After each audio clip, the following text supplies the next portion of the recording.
పెరుగుతున్న సాంకేతికత సమాజానికి ఎంత మంచి చేస్తుందో మోసగాళ్లకు కూడా అంతే ఆయుధంగా మారుతుంది. వివిధ రూపాలలో ప్రజలను మోసం చేస్తూ లక్షల రూపాయలు దోచేస్తున్నారు. రోజురోజుకు పెరుగుతున్న సైబర్ నేరాల నియంత్రణతో పాటు వాటిపై అవగాహన పెంచేందుకు పోలీసులు ప్రత్యేక చర్యలు చేపట్టారు. సైబర్ కమాండోలను ఎంపిక చేసి ఒక్కో కమాండో సైబర్ సోల్జర్స్ తో పాటు సైబర్ సిటిజన్స్ ను సిద్ధం చేస్తారు.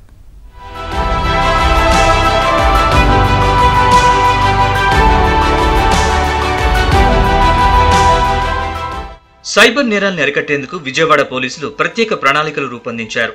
పోలీస్ శాఖలో ఉన్నవారినే నిపుణులుగా తయారు చేసి ఈ కేసుల దర్యాప్తు అప్పగించాలని నిర్ణయించారు. ఇందుకోసం 200 మంది కమాండోలను ఎంపిక చేసి శిక్షణ కోసం NCSDF తో MOU చేసుకున్నారు. 16 నేరాల వివరాలతో కూడిన యాప్ రూపకల్పన చేసి వాటి ద్వారా దర్యాప్తు పూర్తి చేయాలని భావిస్తున్నారు. విజయవాడ పోలీస్ కమిషనరేట్లో లా అండ్ ఆర్డర్ తో పాటు వివిధ విభాగాల్లో BSc కంప్యూటర్స్, బీటెక్, ఎంటెక్ విద్యార్హతలు ఉన్నవారు కానిస్టేబుల్గా ఉన్నారు. వారిలో 200 మందిని సైబర్ కమాండోలుగా ఎంపిక చేశారు. వారికి సైబర్ నేరాలు జరిగే తీరు, వాటి దర్యాప్తు ఎలా సాగించాలన్న దానిపై శిక్షణ ఇప్పించాలని అధికారులు నిర్ణయించారు.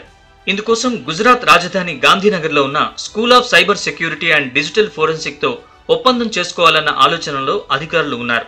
వాటితో పాటు cyber security, call data record తీయడం వంటి అన్ని అంశాలపైన తర్ఫీదు ఇప్పించాలని భావిస్తున్నారు. శిక్షణ పొందిన కమాండోలు ఇతర పోలీసులకు శిక్షణ ఇచ్చే అవకాశం ఉంటుంది. అసలు సైబర్ నేరగాళ్లు ప్రజలకు ఎలా వల విసురుతారు, ఏ విధంగా ఉచ్చులోకి దించుతారు, ఎలా నిలువునా ముంచుతారు అనే అంశాన్ని ప్రత్యక్షంగా వాస్తవికతో విద్యార్థులకు, యువతకు, ప్రజలకు వివరించాలని పోలీసు అధికారులు నిర్ణయించారు. సైబర్ నేరాలతో పాటు ఇళ్లలో చోరీలు చేసేవారిని కూడా పట్టుకునేందుకు ప్రణాళికలు సిద్ధం చేసినట్లు విజయవాడ పోలీస్ కమిషనర్ రాజశేఖర్ బాబు తెలిపారు. సో అన్ని OTP ఫ్రాడ్స్, కొత్త కాన్సెప్ట్స్తో వీళ్ళు సైబర్ నేరస్తులు వస్తున్న క్రమంలో అవేర్నెస్ అనేది క్రియేట్ చేయాల్సిన అవసరం ఎంతైనా ఉంది. సో అందులో భాగంగా నెక్స్ట్ గోల్ పెట్టుకున్నాం. ఒక 5-6 మంత్స్లో అవేర్నెస్ అనేది మన NTR పోలీస్ కమిషనరేట్ పరిధిలో వినూత్నంగా చాలా డోర్ స్టెప్ దగ్గరికి వెళ్ళేసేసి అవేర్నెస్ క్రియేట్ చేయాలనే ఉద్దేశంతో చేస్తున్నాం. So hopefully maybe next 15-20 days we'll come up with new concept in cyber education.